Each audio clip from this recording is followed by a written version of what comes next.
முதல்ல நீங்க எல்லாரும் என்னை மன்னிச்சுக்கணும். ரொம்ப லேட்டா வந்துட்டேன்னு நினைக்கிறேன். 7 மணிக்கு வர சொன்னாரு ராமகிருஷ்ணன்.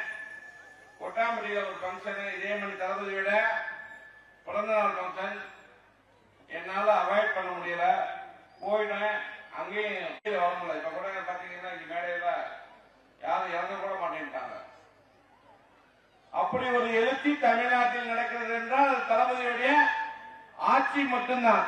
அந்த ஆட்சி என்றென்றும் நிலைத்திருக்கணும். நாமெல்லாம் யாரு? டிவிக்கு பயனா தெரிவிக்க விடுவான், கதற விடுவான்.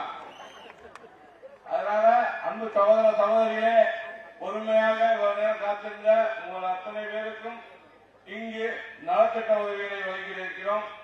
அருள் கூர்ந்து ஒவ்வொருவரும் வரிசையாக வந்து தங்களுடைய நலத்திட்ட உதவிகளை பெற்றுக் கொள்ள வேண்டும் என்றும் இந்த நிகழ்ச்சியை வேற யாரும் தொடராமல் முடித்துக் கொண்டு மணி 9 நினைக்கிறேன் உங்களை அதிவிரைவில் வீட்டுக்கு ஒண்ணு லேட்டா 12 மணிக்கு வீட்டுக்கு போனாலும் தைரியமா போகலாம்.